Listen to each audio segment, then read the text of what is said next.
the organ itself, which controls literally everything. Why is it that we just pump out medications and do counseling, but we don't actually look at the organ that's driving it all? It's never a mental health problem, it's a brain health problem.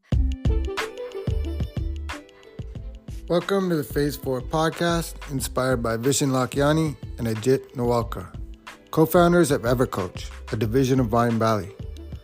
In this podcast, we speak to coaches and creatives about where they were, where they are, and where they are going. This is an intersection of what we focus on expands, and your story is your superpower.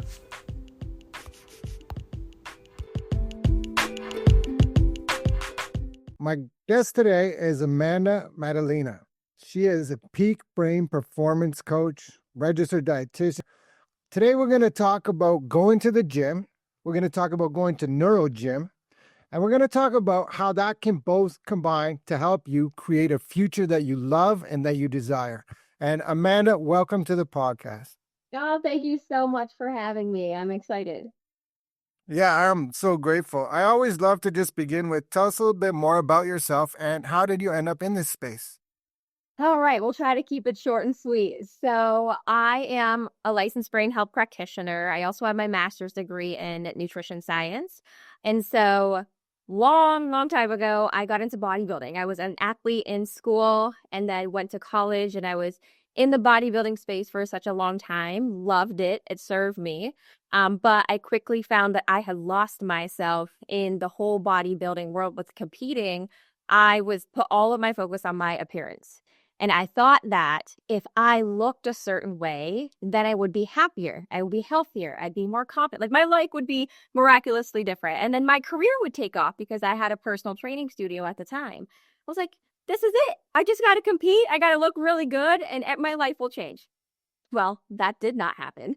I was competing and I was the most miserable I ever was. I was lonely. I was dealing with a lot of hormonal problems from chronic dieting for such a long time.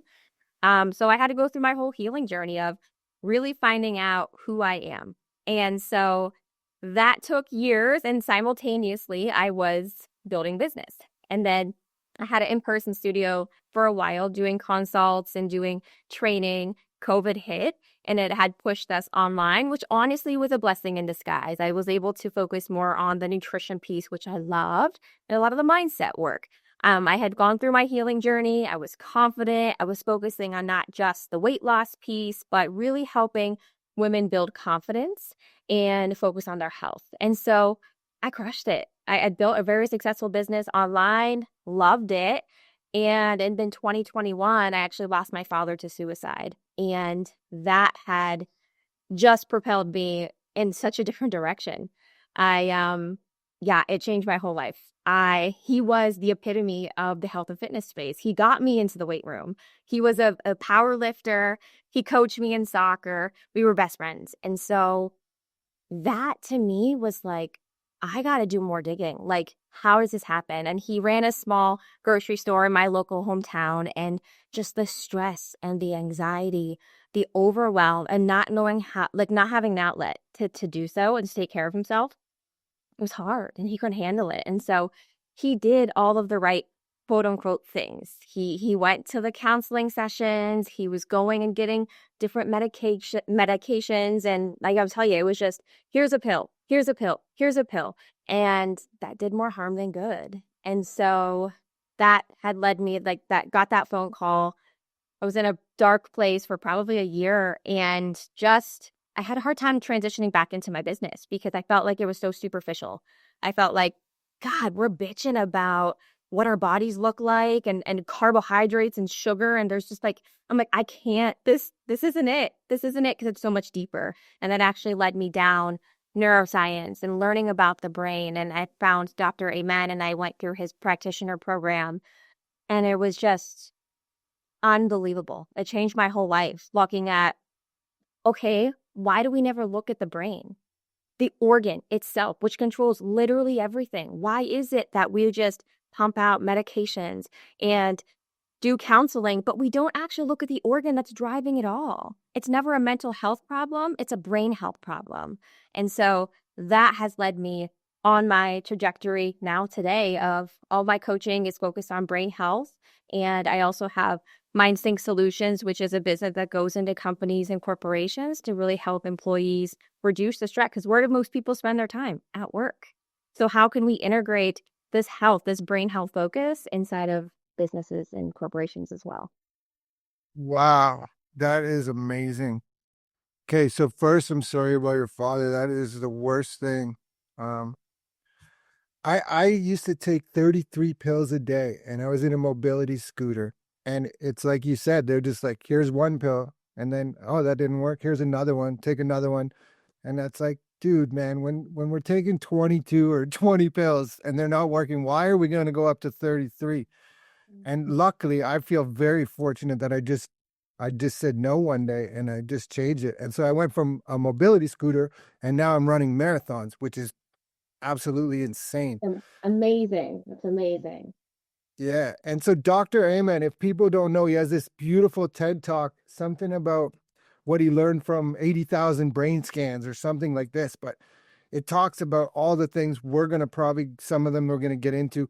Before we get more into that brain health, peak performance, when you're bikini fitness, what do you call it? Weightlifting? Yeah, bodybuilding. Bodybuilding, sorry.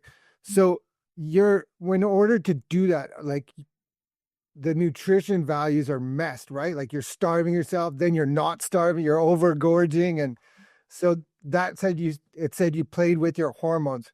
So I guess I want to know about the peak, the brain, but also like as far for women, hormones, perimenopause, menopause, and things like diet, how much they play a role in, and it will end up rolling right into the brain health too, right? Oh, absolutely. Like what you put into your body drives everything. Like food literally is fuel.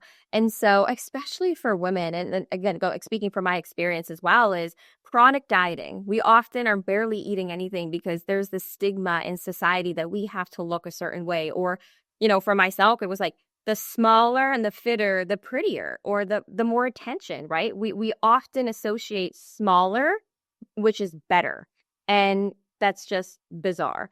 But we do whatever it takes to become smaller. And so whether it's injections, whether it's starving ourselves and beating ourselves up at the gym, it actually does more harm than good.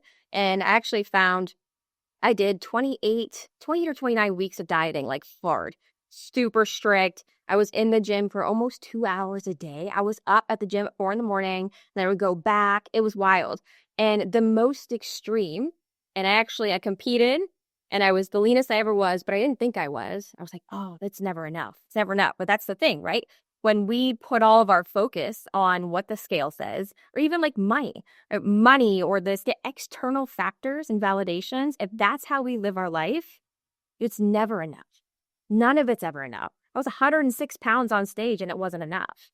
And so I had this whole epiphany of like, when will it be enough? It won't. And so going throughout, and I had lost my cycle, which for women, if you lose your menstrual cycle, that's a really bad sign. Like your menstrual cycle is a monthly report card of like you're in good health. So lost it for a year because I was so small and that had messed so much with my digestion. And not to get too graphic, but I was running a personal training studio and I could not stay out of the bathroom. Like every other session, I was running to the bathroom because my whole insides were so messed up. And then I actually was not eating a whole lot, but I was gaining a ton of weight. And I see this so much with women. They're like, I'm barely eating anything. My calories are so low. I'm working out like crazy. Why am I gaining weight? This whole concept of metabolic adaptation happens. And so that actually is the reverse effect. And women men, it happens to men as well, but I feel like women, the population I work with, we see this all the time. So it's like starving yourself actually is not the answer. Right. So there's so much in there. I want to know difference between dieting and fasting, but before that, 12 months to not have your cycle that's the definition of menopause. Like that's how you know, which is crazy because that's not what happened. Um, Michael Beckwith, I don't know if you know him, but he has this thing about growth through experience, growth, learning, growth. I'm not sure how to put it, but he calls it Kensho and Satori. Kensho means you got to go really low. So like me going way down in the valley, 33 pills, and then finally just, and then the other one, Satori, that's just an aha moment, an epiphany, you said. And so what was the epiphany? I know you said like this isn't healthy, but was there something like that actually happened where you're like, man, I saw this thing or somebody said a thing and I heard a song, a lyric, or was there anything like that? So there was a couple moments, and it was the fact that I had lost my cycle. I was coming right off of a show. I just did a national show, and I had qualified to progress forward. And with my coach that I was working with at the time, they were like, "You've got to push harder." And I'm like, "How much harder can I push?" Like I'm tanked out, and my personality is I do everything at 100 and all at once. So during the show I was prepping for, I was also finishing up my master's degree. I was also running an in-person training studio. Like I was trying to build a business. So I was spread so thin and I was so exhausted. And I was like, let's give it a go.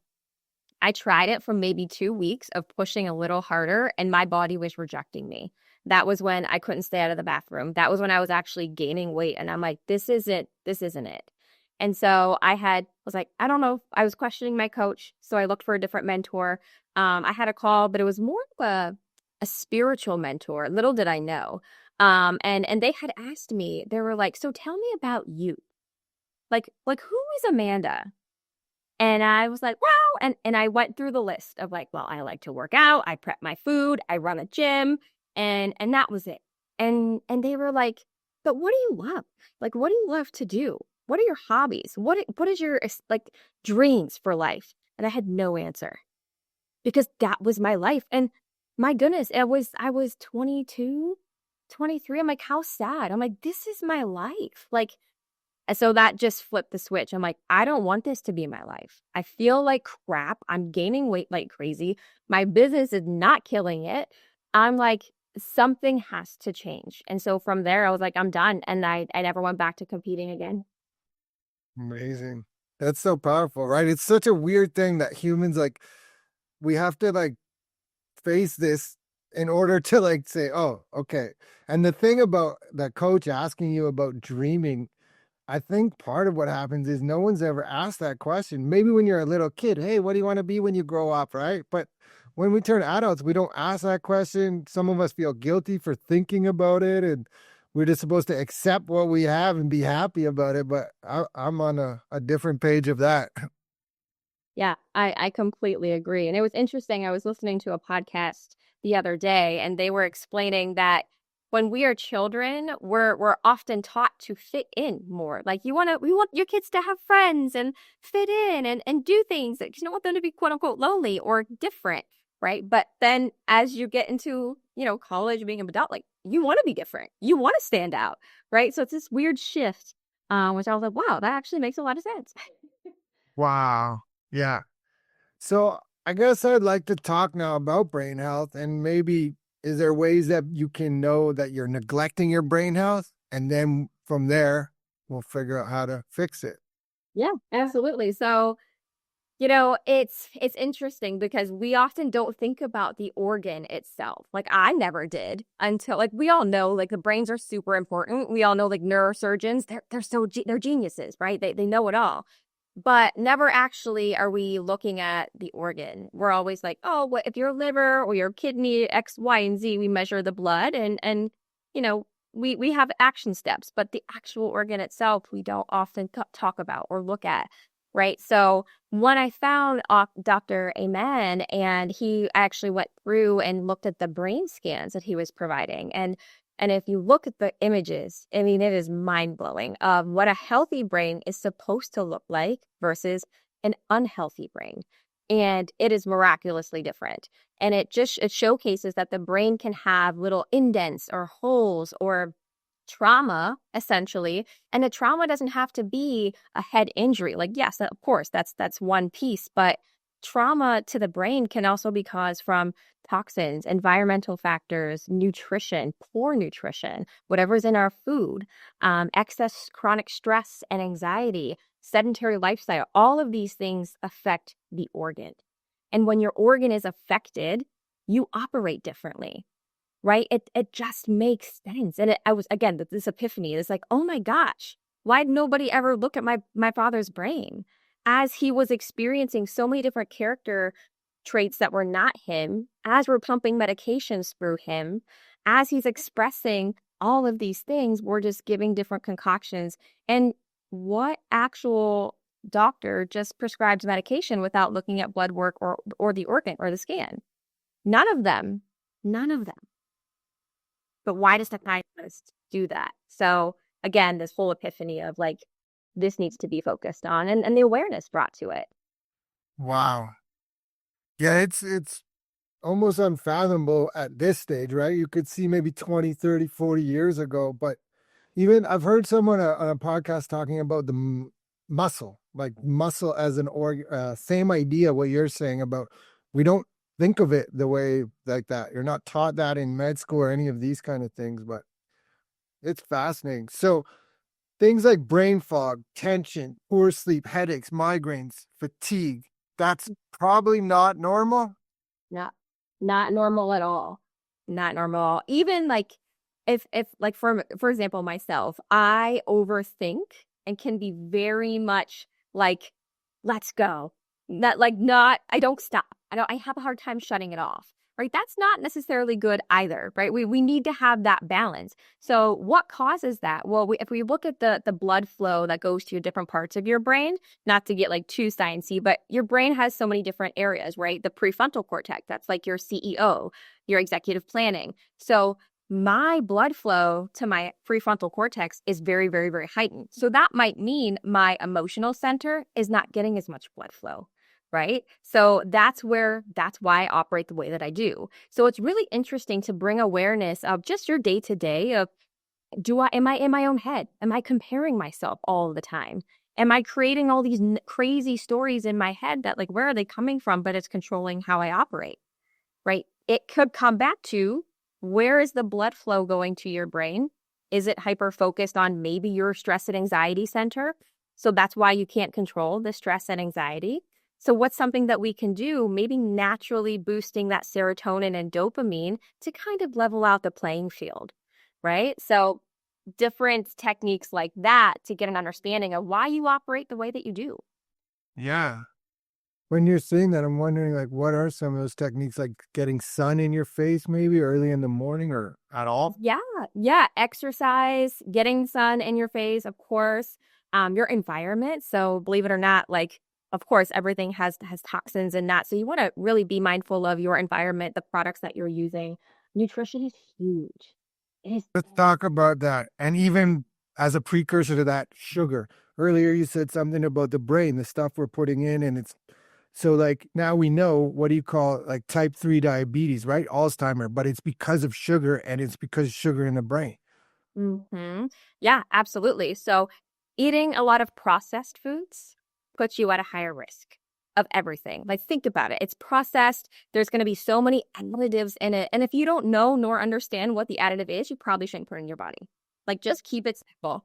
Keep it simple. Like if you don't know what the ingredient is, why are you putting it into our body? Or we can't pronounce it, eh? Enter RFK. Right, exactly. Exactly. So I always say like don't overcomplicate it, because when we overcomplicate things, we don't stick to it, right? But keep your nutrition whole food based. And a big piece of that is, how do we eat to control our blood sugar? Because our blood sugar drives balance in our body, which drives our hormones, right? And then, not to get into it too sciencey, but you want to make sure that you're not having big dramatic spikes, because when you do, that's going to dramatically affect your hormones. So how do we eat to control our blood sugar? Make sure you're building a perfect plate. Have good solid protein, carb, and fat, but all coming from good natural sources. You're going to have energy sustained. Your sugar can be balanced. You're not going to have cravings. You're not going to have energy crashes. You're going to focus more. You're not going to be starving. It's going to prolong your digestion, which is what it's supposed to do. Right.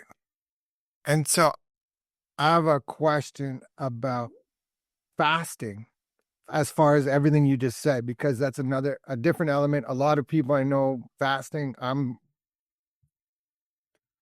I wouldn't say religious, but I fast for 18 hours a day pretty much every day. And then, like you're saying, there's nothing, and then all of a sudden you're spiking it.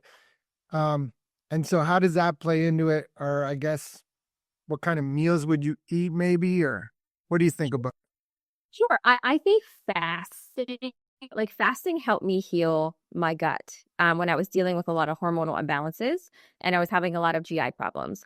So I think there's a time and a place for fasting, and I think it's very individual. Like we all have very unique brains, we all have very unique stomachs, like microbiomes. So I think if it works for you, amazing and great, do that. But I don't think it's necessary for somebody like if that's not their lifestyle. I think it is important to recognize, most importantly, like sleep is crucial. If you Number one? Would you say number one? Yeah. Like between 7, 8, 9 hours? Okay, I do too. That's what I'm asking. I'm just wondering. But that's a big piece of why we do fast is, and that's why I wouldn't consider myself a faster, but I kind of intentionally do. I stop my eating early, at least 2 or 3 hours before bedtime, so that it does not affect my sleep. And then again, if we zoom out and just simplify it, food is fuel. So if you're eating close to bed, you're telling your body, hello, it's time to wake up and it's time to function. And we don't want that. We want the rest and to digest and go to sleep. So having sleep problems, move your eating window up, give your body some ample time to rest to get to fall to sleep. This is awesome conversation.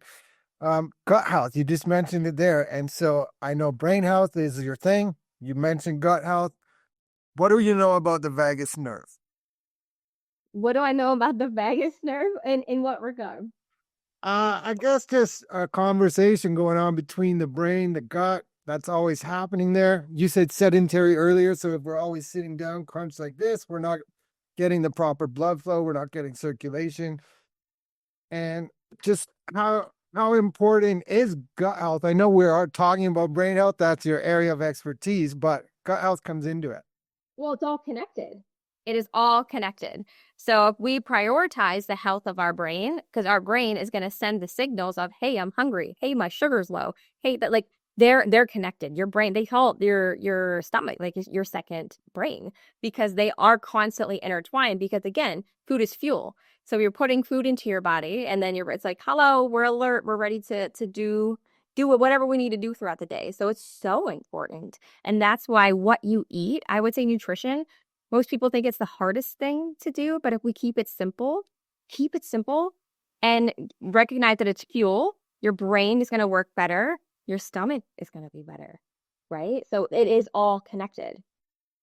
Right. And then you're thinking better, you're making better decisions. That conversation you said earlier, it's not going on a negative spiral. If you're eating just cookies, chips, sugar all the time, it's a lot easier for your brain to just kind of go down here. So when you're at your peak performance or your optimal health, then you can make better decisions, better choices, and create your future. How important is exercise in this? Oh my gosh, everything, everything. But it doesn't have to be an hour at the gym. It can be just like move your body.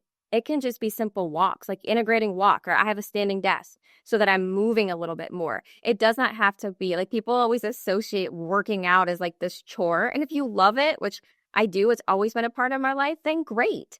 But that doesn't mean that you have to do it. You can incorporate anything that's more fun, like go dancing or out on a hike. It just moving your body is so crucial, but it doesn't have to be painful. Yeah, for sure. And then I'm going to switch gears here towards meditation. Earlier, when you were talking about the brain, I was going to ask you about, and it's more nuanced, is like masculine, feminine. It almost sounds like there's a thing going on there. So can you maybe talk about that and or meditation as Yeah. a part of it? That's one of the tools, because we always say like chronic stress and anxiety can affect your brain, which then can affect your decisions, everything else, right? And it's now more than ever, we are all so stressed and we're always looking for ways, what can we do to release stress? And I think exercise can be a part of that. But having breath work or meditation, the power of that is amazing. Like, there's so much science around it, and that's not my total expertise. So I don't know the science right at top of mind, but it is shown that it helps tremendously reduce the stress and anxiety, improving your overall brain performance. And so it can be just simple breath pattern, which can calm your nervous system. For myself, my prefrontal cortex being very heightened, and I'm on constant overdrive. And a big thing for me is, okay, how do I calm myself down? Or from a heightened situation or a hard conversation, rather than continuing it to elevate, which gets nothing productive done, what's one tool that I can use to calm my nervous system with my breath or a simple meditative practice? We all have the power of our breath, which we totally don't appreciate. We take it for granted. But if you can focus on that breath, it calms your nervous system down, really soothing some of that stress and anxiety. Yeah, that's huge. So then when you calm your nervous system down, you're telling your body you're safe. Everything just becomes a lot easier. The little tiny stressors of the day that happen to everyone don't build up as easily. They don't pile on top of each other as easily. And there is an argument to be made that the breath and the soul could be the same thing. Mm-hmm. Yeah, you don't. I don't. Yeah. Oh, go ahead. No, I've heard similar argument, and it's not talked about a whole lot, the power of your breath and the whole meditative state. And it's interesting because we've known little things throughout life of, like, for example, when a woman's giving birth, what do? They give her a breathing pattern to make it through the pain, right? When somebody's having a panic attack, you always see people joking around with the bags, but you're focusing on the breath because it calms the nervous system. So this has been known, but we've just never, I think it's been deemed as like this woo spiritual measure, which it would consider it's a spiritual practice, but we've been integrating this all over for years. I love it. What is a common myth about brain health that you like to debunk? Hmm.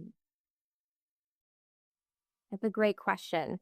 I would say a common myth is you can't change a hurt or traumatic brain, like a brain injury, or an unhealthy brain. Like, your brain's your brain, you're born with it, but you can change your brain. You're not stuck with a bad brain. If you shift the way that you're living and these simple tools of lifestyle integration with nutrition, with moving your body, with maybe some supplementation integrated, some of these breath work, meditative practices to go throughout your day, understanding your brain type, which is a whole other category. But if we can start to prioritize that, you can change your life and the health of your brain. What is a brain type? Yeah, so there are a total of 16 brain types, but the top 5, there are 5 primary brain types, and then from 6 to 16, it's a combination of the 5. So we're all a little bit of each. So you can take the quiz, find out what your brain type is to learn, again, why you operate the way that you do, and then from there you can start to integrate some protocols to help you live a better life and have a healthier brain. Wow, you learn something new every day. That's awesome. I guess as we begin to wind down, if this episode resonates with you, please like, subscribe, share, and reach out to Amanda. Obviously, you can tell she's passionate and she knows a lot about what she's saying. And I'm excited to go and learn about the 5 brain types, but I kind of ask everyone this question, and this is the Phase 4 podcast, and Phase 4 in the 6-phase meditation by Vishen Lakhiani. It's all about creating your future 3 years out.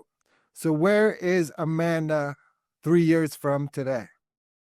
Ooh, wow, that is a great question. I'm such a fast mover, so I'm always like, what does my next year look like?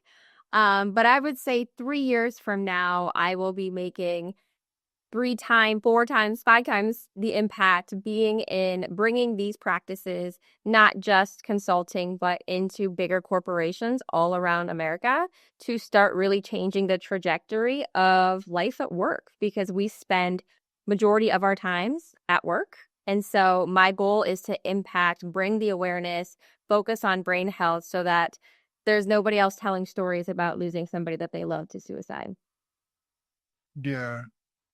It's It's not ironic because I don't do irony, but just like yesterday, writing, I was doing something, and I came across this study that in 2022, 75% of the suicides in Canada were from men, and the number was 4,000, which obviously in America there's 350 million people, but we only have 40 million people. And so when you hear 4,000, it's like, wow.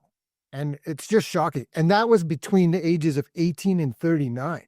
And I was just like men are suffering in silence, and it's part of this like shove it back down, be a man, all this like stigma, right? So is there a way we can get rid of that stigma or unwind it? I'm sure the numbers in America are larger than what I just mentioned. Yeah, I was just gonna say that, and you brought the point up, is I feel like men have this societal standard of don't show emotion and don't express your feelings. And actually, I'm part of the American Prevention of Suicide Foundation, and they had just released numbers from, gosh, I think it was last year, but I don't remember the exact numbers, but it was millions and millions. And the top industry of loss of suicide was actually construction workers, being male, which male dominant, being at a construction site. And so, um, it's very upsetting because of men keeping things in, and we're always like, and even in corporations when I'm having conversations, a lot of us like, oh, they're men, they're not into health and they're not into this. But I would disagree. Like, look at the numbers, look at the stats. And I would advocate for men, like, it is okay to ask for help. It is amazing to prioritize the health and well-being of yourself. And I think we need to start to normalize that and have those conversations. Yeah, thanks for that. I wonder, is there like a brain boosting activity you do first thing in the morning to get going? And like it's pretty early today when we're recording this. You're full of energy, you're on fire, you're all light. And is there something you do to get going? So I am at the gym at 4:30 in the morning every day. I'm a morning person. I'm not saying everybody has to be up that early.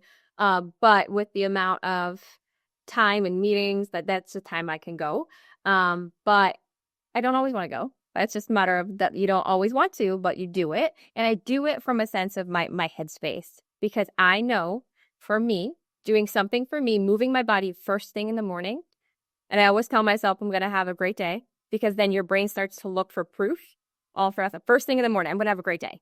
Your brain starts to look for proof throughout the day to show you that. And because like for example, if you go the opposite way, have you ever heard like when it rains, it pours? Because when you see that it's raining and your brain starts to look for other things that align, oh, it's raining and now it's pouring. And then you hit the red lights and then you hit this. Your brain subconsciously starts to do that. So tell yourself you're going to have a great day immediately, first thing upon waking. Move your body, gives you that natural serotonin boost right in the morning, and you're doing something for you. Like, I don't necessarily work out anymore to look a certain way. Like, let's be honest, we're all vain. We want to look good, but it's really more about my headspace of like, I know that I feel so good and energy wise and stimulated. I'm taking care of my health, moving first thing in the morning, whatever that is, even if it's just walking. So it's a non-negotiable, like setting the non-negotiable and doing it regardless. That's awesome.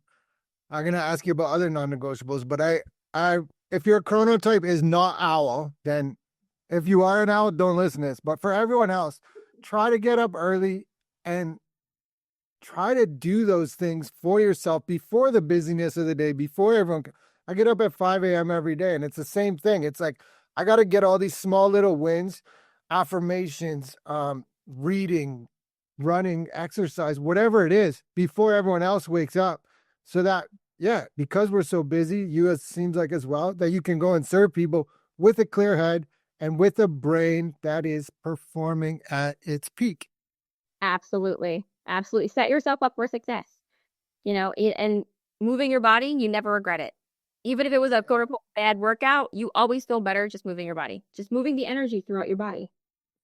I think there's something when it's earlier in the day for me, it seems to be more effective. I hate going to the gym, by the way, but it's something you just have to do, right? It doesn't matter. I know for sure my 60, 70-year-old self is saying, thank you, buddy, even though I don't want to. Absolutely. Absolutely. And I think it's also for me, like it showcases leadership and the priority of health and like even like for your kiddos, your family. And it's just when people like we're human beings, we watch and we compare and we mirror what we like, right? So if people are watching and you don't have to do anything for other people or validation, but you want to showcase that your health is a value and that the more that you take care of yourself, then everybody around you is like, oh, wow, you know what? Maybe I should take care of myself too. Or she's showing up no matter what. Right. So it's really instilling that the health factors and the leadership and having that bleed into, again, how can we make more impact? You can only make more impact if you go first and Yeah. by showcase it. And that's how you'll create a ripple effect. 100%. And especially you said something there with kids. Like, so people with kids, this is even more important. They're watching you, even if you don't think so. So if you're just sitting around complaining or watching the news or whatever, they're watching. I told you before about running marathons. So my kids come and or bring them with me, right? Now my kids started running 5K races. They're only 8 years old. And it's like, whoa, they're crushing it, beating all the adults. And it's like, Amazing. that's the example, right? So um, I got two more questions, and one of them is, um, I guess I'm gonna have to find it. Where did it go? Oh my God, I apologize. No, you're fine. We went like 100 different directions here. So That's how I roll. love it. I, uh, so I guess someone starting out, where would they go? If someone is listening, is feeling overwhelmed and struggling with brain fog or burnout, what's one thing they should start today? One thing is I would create awareness. Create awareness on why you think your brain, like do a self-assessment of when is this brain fog happening, right? When are you feeling overwhelmed? In that moment, let's start to write down all of the things that you're currently doing and look at that list and say, is this good for me?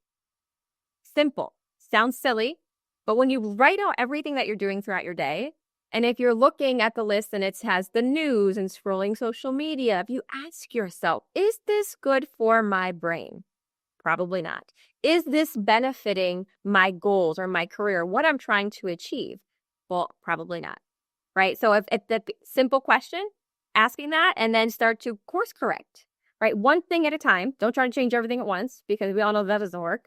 One thing at a time. So if it's watching the news in the morning, actually, what's one thing that I can shift in the morning that's going to not bring down my energy? Because let's be honest, it's not going to help your energy. No. I got two things for that. So awareness is the key for everything, not just this, but every single thing. And something like a food journal. If you write it down and you got to write down everything, you can't just write down the good parts. But that creates the awareness. And it doesn't even have to be the awareness, oh, that I ate too many pieces of cake, whatever. It could be the awareness that, oh, I notice that every time after 6 o'clock, that's when I start slipping, which is natural. We wake up, we have all this willpower, and it slowly declines throughout the day. The second thing, I have a tool I use with clients called the N90 protocol, and it's just to write a list of 4 things that you want to change about your life, that you're trying to improve. Only if you want to change. If you don't want to change, good. Not for you. But that what we do with that list, we write 4 things that we want to change in the next 3 months. And then we only look at the top one. We rank them in order, but we only do one. And the reason why is exactly like you're saying, that you do that one, get it locked in, turn that into a new habit, and then you can add on it. And then they start to stack on each other. And within a year, man, your whole life will change. Stacking the wins creates the life-changing results. Amazing. So before I ask my final question, is there something I didn't mention that you want to talk about? Something I always kind of let the guests take it where they want. So if you have something to sell it, a message of hope, of inspiration, or if you want to wrap it all together, take it away. I would just say that you're not, if you don't love your current reality, you have the power to change it. If you are feeling overwhelmed, if you're feeling stressed, if you're not feeling good in your body, you do have control. You have more power than you think. So just start with creating the awareness and taking a step, one step at a time. One step at a time is going to progress you so much faster than try to change everything overnight. And everything is on my social media. I'm on LinkedIn, I'm on Instagram, I'm on Facebook, all Amanda Maddalena. I'm always open to chat more and to help any way that I can. Amazing. Martin Luther King Jr. said, take the first step in faith. You don't have to see the whole staircase. Just take the first step. Mm-hmm. Amanda, my last question is always, how can people reach you? But you just got there. So maybe, I don't know, tell us something about yourself. Maybe we don't know. Oh boy. Man, well, I live in Buffalo, New York, so it is always freezing and snowing all the time over here. But I wouldn't change it. Everything does happen for a reason in life. And, having a business here, then moving everything online, and with everything that happened with my father, I'm closer to my mom. So just everything does happen the way, even at times when it's super hard and you were like, why is this happening to me? How is this my life? Like never playing the victim and always just trying to find the lesson in it and the good. Even it might feel impossible, and it will. It took me a couple of months, but looking for the light and asking yourself, what can I learn from this? Because there's never any failure. There's never failure, but you choose to be either in victim or not. So decide to not be a victim and move forward. That's perfect. We're going to leave it right there. Amanda, I'm so grateful for your time today. This was such an awesome conversation. Thank you so much. Thank you for having me.